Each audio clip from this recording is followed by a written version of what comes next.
Hello friends, विज्ञान के कुछ महत्वपूर्ण प्रश्न हैं जो मैं आपके समक्ष लेकर आई हूँ। ये 50 प्रश्नों का सेट था। इनमें से 25 प्रश्न हल हो चुके थे। कुछ टेक्निकल इशू होने के कारण आगे के प्रश्न हल नहीं हो पाए थे। चलिए, ये 26वें नंबर का प्रश्न है। प्रश्न की ओर आगे बढ़ते हैं। प्रश्न है, चंद्रमा पर वायुमंडल न होने का कारण क्या है। चंद्रमा पर वायुमंडल न होने का कारण है वहाँ सभी गैसों का वर्ग माध्य मूल वेग उनके प्लायन वेग से अधिक होता है। दोस्तों, वर्ग माध्य मूल वेग उनके प्लायन वेग से अधिक होता है। आप प्लायन वेग सुने होंगे। प्लायन वेग क्या होता है? प्लायन वेग वह वेग होता है इससे हम किसी पिंड को पृथ्वी से अंतरिक्ष में फेंकते हैं या छोड़ते हैं तो वह गुरुत्वाकर्षण क्षेत्र को पार कर जाता है और पुनः वापस नहीं आता है। इस वेग को हम क्या कहते हैं? प्लायन वेग कहते हैं। और पृथ्वी का प्लायन वेग कितना होता है? 11.2 किलोमीटर प्रति सेकेंड। सही है। अगला प्रश्न है, किस एक कोशिकीय शैवाल का उपयोग अंतरिक्ष में खाद्य को समुचित पूर्ति के लिए किया जाता है? किस एक कोशिकीय शैवाल का उपयोग अंतरिक्ष में खाद्य को समुचित पूर्ति के लिए किया जाता है? क्लोरेला। कौन सा है? क्लोरेला। हमारा अगला प्रश्न है, प्राकृतिक रबर किसका बहुलक है? प्राकृतिक रबर किसका बहुलक है? आइसोप्रीन का बहुलक है। किसका है? आइसोप्रीन का। अगले प्रश्न की ओर बढ़ते हैं। द्रव्य की चौथी अवस्था क्या कहलाती है? दोस्तों, द्रव्य की चौथी अवस्था प्लाज्मा कहलाती है। प्लाज्मा। ये द्रव्य क्या होता है? ऐसी वस्तु है जो स्थान घेरती है और जिसमें द्रव्यमान होता है और जिन्हें ज्ञानेंद्रियों द्वारा अनुभव किया जाता है, उसे हम क्या कहते हैं? द्रव्य कहते हैं। वैसे साधारणतः द्रव्य के 3 भाग होते हैं, ठोस, द्रव और गैस। कितने होते हैं? ठोस, द्रव और गैस। लेकिन ये चौथी अवस्था कौन सी है? प्लाज्मा। प्लाज्मा की खोज किसने की थी? इरविन लेगमूर। किसने किया था? इरविन लेगमूर ने किया था।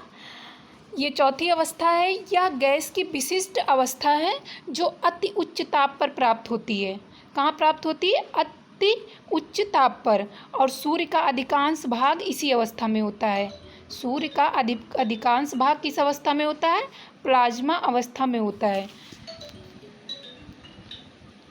दोस्तों, अगली प्रश्न की ओर बढ़ते हैं। हमारा अगला प्रश्न है, प्रत्यावर्ती धारा की माप किस यंत्र से की जाती है? प्रत्यावर्ती धारा का माप किस यंत्र से किया जाता है?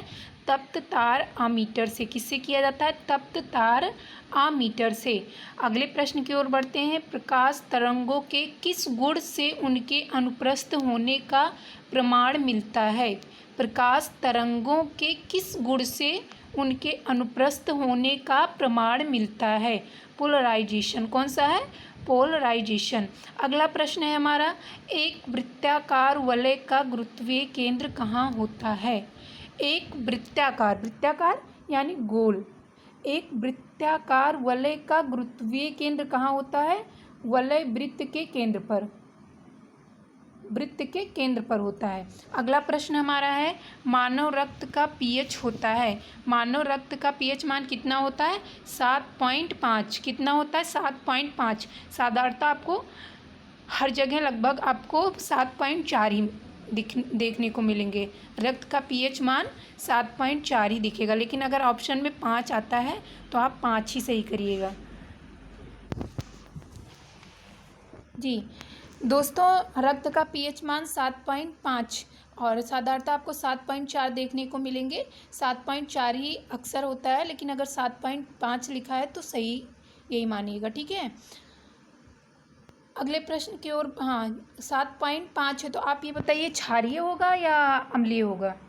जी, रक्त का पीएच अगर 7.4 है तो ये क्षारीय होगा, क्योंकि 7.4 है यानी 7 के ऊपर है। अगर पीएच मान 7 से ज़्यादा है तो क्षारीय होगा और 7 से कम है तो क्या होगा? अम्लीय होगा। अगला प्रश्न है हमारा, खनिज संरचना की दृष्टि से हीरा क्या होता है? खनिज संरचना की दृष्टि से हीरा कार्बन होता है। क्या होता है? कार्बन। अगला प्रश्न है, ग्रह गति का सिद्धांत किसने प्रतिपादित किया? ग्रह गति का सिद्धांत केपलर ने प्रतिपादित किया। किसने? केपलर ने। हमारा अगला प्रश्न है, हाइड्रोजन बम किस सिद्धांत पर आधारित है? हाइड्रोजन बम किस सिद्धांत पर आधारित है? नाभिकीय संलयन पर। किस पर है? नाभिकीय संलयन। एक नाभिकीय संलयन होता है और दूसरा क्या होता है? नाभिकीय विखंडन। परमाणु बम किस पर है? नाभिकीय विखंडन पर। अगला प्रश्न है, प्रोटॉन की खोज किसने की थी? प्रोटॉन की खोज किसने की थी? रदरफोर्ड। और ऑप्शन में आपको गोल्डस्टीन भी मिल सकता है। गोल्डस्टीन। प्रोटॉन की खोज, इलेक्ट्रॉन, प्रोटॉन, न्यूट्रॉन, तीनों के लिए हम आपको एक शॉर्ट ट्रिक बताते हैं। ईट पग नाचे। क्या है? ईट पग नाचे। ईट, इलेक्ट्रॉन का खोज किसने किया? थॉमसन ने। किसने? थॉमसन ने। पग, प्रोटॉन, प्रोटॉन का कौन है? गोल्डस्टीन। रदरफोर्ड भी आपको देखने को मिलेंगे। अगर रदरफोर्ड है, अगर ऑप्शन में रदरफोर्ड है तो गोल्डस्टीन नहीं है तो रदरफोर्ड सही करिएगा। अगर गोल्डस्टीन है, रदरफोर्ड नहीं है तो आपको गोल्डस्टीन ही लगाना है। और तीसरा क्या है?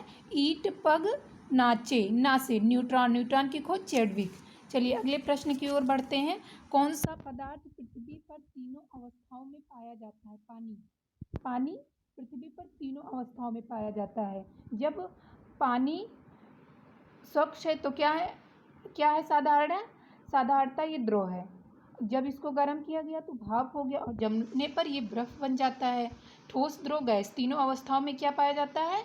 पानी। अगला प्रश्न है हमारा, हीरे के संबंध में कैरेट क्या होता है? हीरे के संबंध में कैरेट क्या होता है? हीरे के भार का मात्रक। क्या होता है दोस्तों? हीरे के भार का मात्रक। हमारा अगला प्रश्न है, गैल्वेनीकृत लोहे पर किसका लेप होता है? जिंक का। किसका होता है? गैल्वेनीकृत लोहे पर जिंक का लेप होता है। अगला प्रश्न है, भारत में 28 फरवरी को विज्ञान दिवस किस उपलक्ष्य में मनाया जाता है? सीबी रमन द्वारा रमन प्रभाव की खोज करने के उपलक्ष्य में। सीबी रमन द्वारा रमन प्रभाव की खोज करने के उपलक्ष्य में 28 फरवरी को विज्ञान दिवस मनाया जाता है। अगला प्रश्न है, 7 नवंबर 1888 भारत के किस महान वैज्ञानिक का जन्मदिन है? सीबी रमन। किसका है? सीबी रमन। अगला प्रश्न है हमारा, आयोडीन युक्त नमक का उपयोग किस बीमारी की रोकथाम के लिए किया जाता है? गलकंड। गलकंड क्या है? घेंघा। क्या है? घेंघा। आपको बताना है दोस्तों कि घेंघा हमारे किस अंग में होता है? किस अंग पे प्रभाव डालता है? अगला प्रश्न है, विद्युत मोटर का कार्य है। विद्युत मोटर का कार्य क्या है? विद्युत ऊर्जा का यांत्रिक ऊर्जा में रूपांतरण। विद्युत ऊर्जा का यांत्रिक ऊर्जा में रूपांतरण। हमारा अगला प्रश्न है, हरे पौधों में प्रकाश संश्लेषण की इकाई क्या कहलाती है? क्वांटस ओम। क्या कहलाती है? क्वांटस ओम कहलाती है। अगले प्रश्न की ओर बढ़ते हैं, पृथ्वी का औसत घनत्व क्या है? पृथ्वी का औसत घनत्व क्या है? 5.5 ग्राम प्रति घन सेंटीमीटर। 5.5 ग्राम प्रति घन सेंटीमीटर। हाँ दोस्तों, पृथ्वी का औसत घनत्व कितना है? 5.5 ग्राम प्रति घन सेंटीमीटर। और ग्रेविटी कितनी है? 9.807 मीटर प्रति सेकेंड स्क्वायर। कितना है? 9.807 मीटर प्रति सेकेंड स्क्वायर। और रेडियस कितना है इसका? 6371 किलोमीटर। चलिए अगले प्रश्न की ओर बढ़ते हैं, सूर्य सदैव पूरब में निकलता है, इसका कारण क्या है? पृथ्वी पश्चिम से पूरब की ओर घूमती है। पृथ्वी पश्चिम से पूरब की ओर घूमती है, इस कारण सूर्य सदैव किस ओर निकलता है? पूरब की ओर। अगला प्रश्न है हमारा, पौधों में वाष्पोत्सर्जन दर के निर्धारण के लिए किस यंत्र का उपयोग किया जाता है? पोटोमीटर का किया जाता है। किसका किया जाता है? पोटोमीटर का। अगला प्रश्न है हमारा, रेड लेड का रासायनिक सूत्र क्या है? Pb3O4। क्या है? Pb3O4।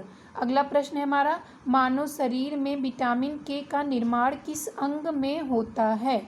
मानव शरीर में विटामिन के का निर्माण किस अंग में होता है? कोलोन में बैक्टीरिया द्वारा। कोलन में बैक्टीरिया द्वारा। दोस्तों ये लास्ट प्रश्न कौन सा था? 50वें नंबर का। मानव शरीर में विटामिन के का निर्माण कोलन में बैक्टीरिया द्वारा होता है और विटामिन के का पूरा नाम है फिलोक्विनोन। क्या है? फिलोक्विनोन। फिलोक्विनोन। और इसका कार्य क्या होता है? रक्त का थक्का न बनाना। इसकी कमी से बीमारी कौन सी होती है? रक्त का थक्का नहीं बनता है। और इसका क्या काम क्या है? रक्त का थक्का बनाना। रासायनिक नाम है फिलोक्विनोन। ये 50 प्रश्नों का एक सेट था जिसमें टेक्निकल इशू होने के कारण 25 प्रश्न ही सेट हो पाए 25 प्रश्न ही सॉल्व हो पाए थे पहले सेट में, और ये दूसरे सेट में हमने 25 प्रश्न को आपके समक्ष सॉल्व किया है। अगर इसमें कोई त्रुटि है तो उससे क्षमा करिए। लाइक करिए, सब्सक्राइब करिए, दोस्तों के बीच शेयर करिए और ऐसे ही वीडियो देखने के लिए आप कमेंट करिए। दोस्तों।